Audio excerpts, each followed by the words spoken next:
And I think that we're well placed with what we've got to be able to help companies.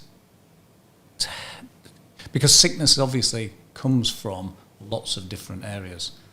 Wellness and mental health, all of these things now are coming to the fore, and people are starting to want to talk about these things, rightly so, and we should welcome that. And I think that by putting these strategies in place, that we have employee benefits, loyalty tools, reward mechanisms, those types of things will hopefully start to help companies to drive those sickness days down, but also the cost of retention, the cost of employing staff. Do you know what I was surprised about? And we looked at some surveys done by Oxford University, and out of employees that were surveyed, 15% of employees considered themselves highly motivated. Wow. That's a very, very low number. Yes, retention certainly is the order of the day, because good, talented staff are not available in plentiful supply. I think that's partly due to Brexit. I think it's partly due to the pandemic, and I know from the people that I speak to that everybody's considering new work-life balances. They've enjoyed working at home. They've enjoyed taking the children to school. They've enjoyed picking the children up. They've enjoyed making a cup of coffee and just having 20 minutes downtime and working at home.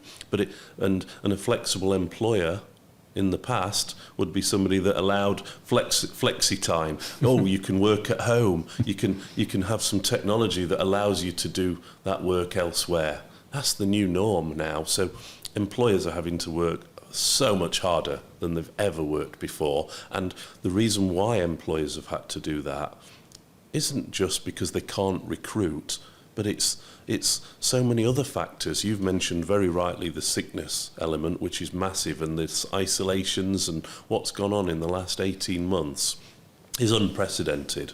And fortunately, businesses have had support, but that support now is finishing. And so we have to innovate. Yes. We have to inspire our team, and we have to consider what losing an individual in your organisation looks like to the organisation. So let me give you an example. Just imagine that you have 500 staff that work for you, and your retention rate is 70%. And some industries it's 5, 10, some it's 50, 60%. Yes. But imagine it was 70%. What that means to that business is that they have to find 150 new people a year to do the jobs that they're already doing. Now, it's very, very difficult to recruit, and it's costly. So let's assume that the cost of recruiting is about £7,000 a person, which includes induction time and the cost of an agency or a recruiter. You times that by 150 people, you're looking at 1.1 million of hard cost. Wow. Now, that's significant. Now, you may have strategies to recruit that cost you less money than that, but then let's think about the other items that are up for consideration. It takes 28 weeks for an individual to be upskilled and get to being used to the policies, processes, ways of working, customers and other members of the team to be productive. Yep. On average, when somebody leaves a business, the average loss of turnover is anything up to £30,000 per annum per individual. Well, potentially that could cause the business's turnover to halve within a year, and no business can sustain that. No. And equally as important, when somebody leaves, the loss of knowledge in that business to a competitor potentially yeah, can be catastrophic. And that loss of knowledge, we all know businesses that have Bob in the technical department that knows how to sort that problem, and everybody, he's that go-to person. When Bob goes, what happens? Customers lose faith, trust in an organisation, and suddenly the turnover and their reputation goes down. So we know the challenges that businesses have, and these are the touch points from a cost perspective, and staff being engaged and being motivated is massively important, and well-being is very much the order of the day, and care.